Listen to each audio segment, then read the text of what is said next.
Imagine a protein bar that can taste like any food you wanted. How much would you pay for that?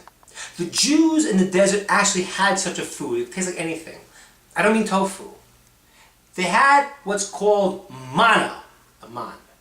The manna could taste like any food they wanted to. Now let me explain how that works. The Kabbalists tell us that everything in this world is combined of or and kli, light and a vessel, okay, or body and soul. And therefore what happens is that the vessel that contains the life force that's enlivening something limits it. So for food, for example, you can have a food that the vessel limits it into salty food.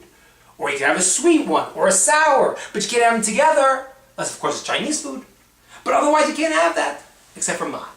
Man is like, imagine white light running through a prism. So when it goes to the prism, it spreads out into all the colors of the rainbow. But the white light itself contains all the colors of the rainbow. That is man. Man, because its vessel is ethereal, it's spiritual, it's not limited, and it can taste like all different flavors that you wanted. Now what would you say if that was the food you were eating? You'd be thrilled. You'd love it. Yet the Jews in the desert complained about the manna. They said, we want meat. Where's the beef? Give us some beef, no more filler. That's what they said. Now why do they want meat so much? If you look at the text does not say they desired meat. It says hitavu ta'ava. They desired desire. They desired desire itself. What happens is when you eat food, it affects you in a certain way. Okay?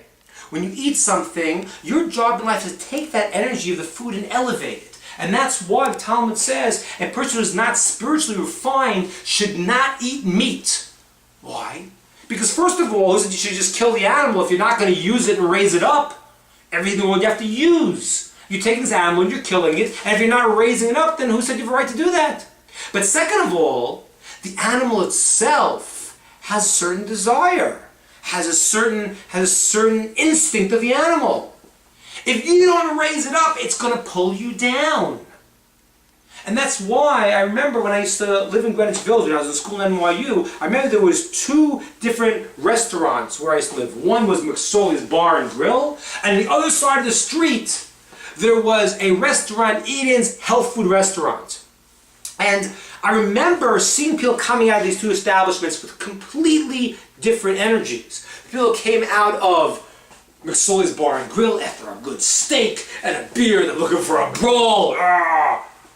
While the people coming out of the Eden Health Food Restaurant were like, oh man, alfalfa sprouts. Oh, oneness with the world. Completely different energy. Because what they ingested became part of them. What happened to the Jews in the desert was, as they were eating the man, which was spiritual food, they felt themselves changing. They felt themselves losing that old base desire. They're becoming elevated people, and that frightened them. And because of their fear of change, they said, we want to go back to our old ways. It's amazing, but it's very frightening for us to change. We're all afraid. And the answer is that we have to in life try to embrace change. Just like the Jews in the desert. If they would embrace change, the changes they were going through were to bring them to a higher level. And so too in our lives. When we feel change happening, the idea is not to run away. The idea is to embrace it and to realize that the change means we're alive, we're growing. And if we go with it and let go a little bit, then we can get to the place that we really have to be.